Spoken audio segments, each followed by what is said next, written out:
All right, so this is what we're gonna do today. We're gonna show you what to look for when your BMW E39, E46, E53 with the M54, M52 TU, or even M52 engine is rough starting at cold start, is rough idling at cold start. There you go.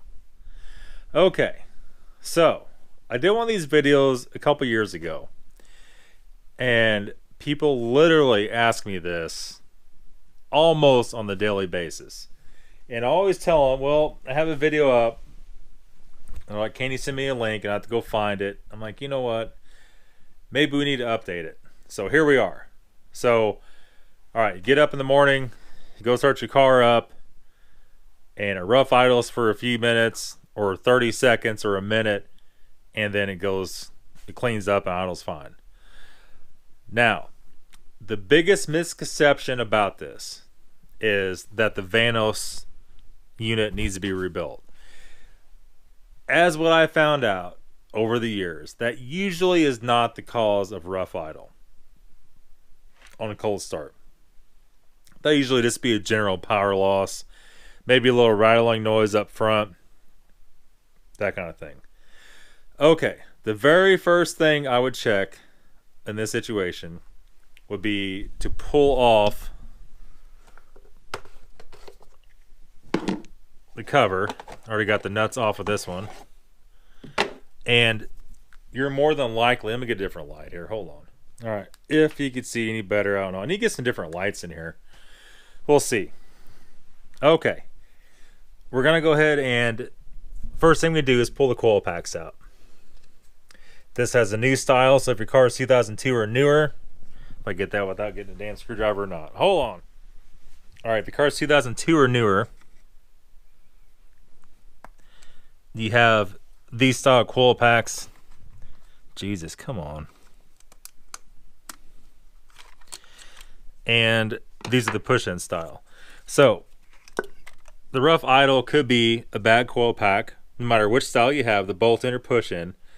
On the push-in, you can't really see anything wrong with them. On the bolt-in, you usually can see a little bit of white. I think I have one sitting right here, actually. Yeah, so we have all three styles. Here we have the push-in, which just took out the engine. We have the Bremy, the round top, the bolt-in style, and then we have the Bosch push-in or bolt-in square. So this actually has a Bremy tube on it, but it's actually a Bosch.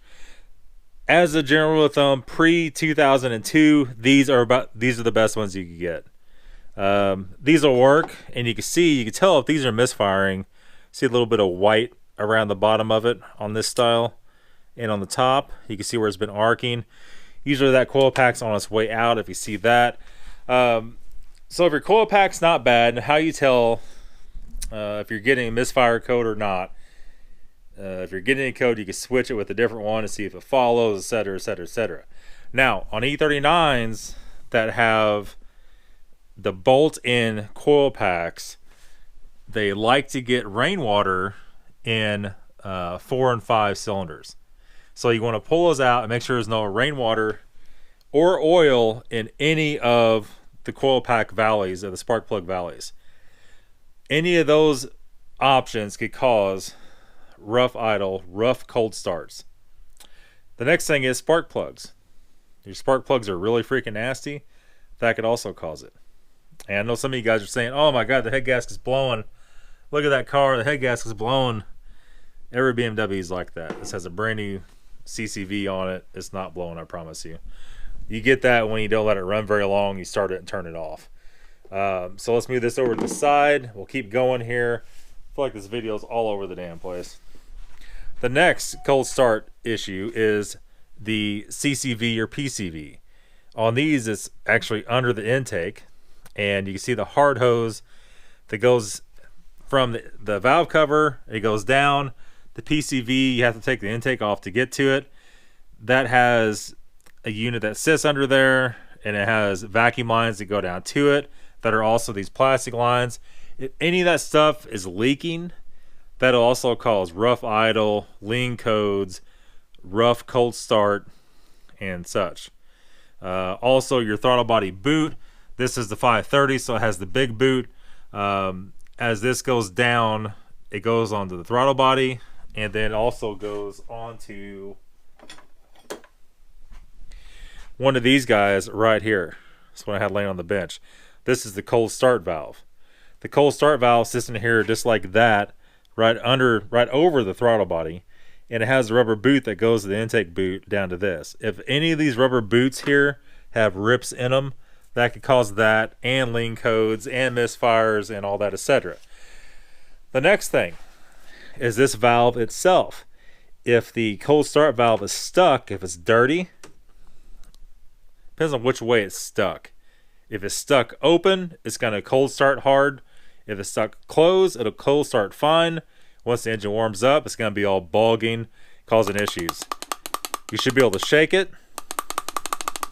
and hear that rattle. If you cannot hear that rattle inside there, it is stuck. You take a little carb cleaner, you just spray down in the hole, let it sit, spray it out again until it's all clean. That's how you do those. Now, the next thing, I've seen some issues with the mass airflow sensor, which is right here.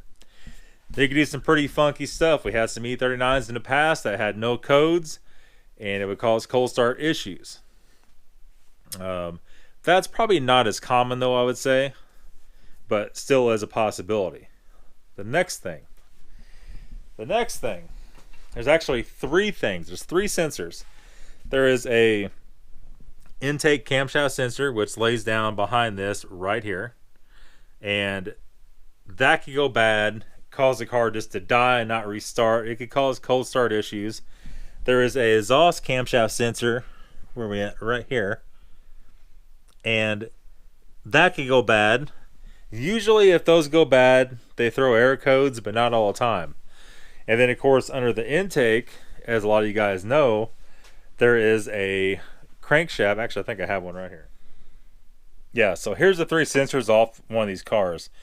We have the exhaust camshaft sensor, which I just pointed out to you. If this goes bad, it gets like a blister on top, or just physically just goes bad without warning.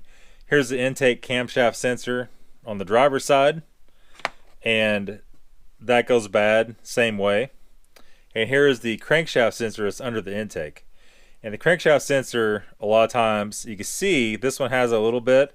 You can see a bubble on the top. You can see it's bubbled out just a little bit. Maybe you can see it on camera, maybe you can't. That does that. That causes it to get incorrect timing and causes hard start or just dying at random. So any of those sensors could also cause this. But like I said, your most common is going to be a coil pack or the idle valve or a rip in the boot. I mean, that's pretty much about it. Other than that, this car doesn't even have it, so I can't even show you. But there is it's laying right here. The nice thing about this shop, if you're looking for something to show somebody, you're only about an arm's reach away to show somebody to grab the part. Here is the secondary air valve, and that beauty bolts over here. You can see we have Euro 2 tune on it, so we have a block off plate on it, and that's all deleted. But there is a vacuum line that goes off this guy, so not even have it. I think this is the E60 one, so it doesn't have it. But all the E39s and E36s have a vacuum line that comes off this guy and goes around the back of the intake to the solenoid. And that solenoid has another little vacuum line that goes to the intake itself, and there's little caps on the back of the intake, little vacuum caps. So if any of those vacuum lines are crumbled or disconnected, or the vacuum caps are blowing off or rotted, that could cause that. Like I said, the E60s don't have that set up. They don't have the solenoid or anything back there. They did away with that in newer years. This engine's from an 05, and it's in an 01 car. So it's retrofitted to the new stock coil packs, so on and so on. I guess for cold start, that's pretty much it, without getting into a bunch of other crap you guys probably don't care about. That's going to be your cold start issues. It's going to be one of those on an M52, M54, or M52 TU, no doubt, or M56. So hopefully that solves a little bit up for you. It might be a little confusing for some of you guys. without just taking all the parts off and showing you, which I kind of did anyway. Hopefully it gives you enough a general idea about it. If not, maybe we'll come back to this topic some point in time in the future. Hope it helped. We'll see you guys soon.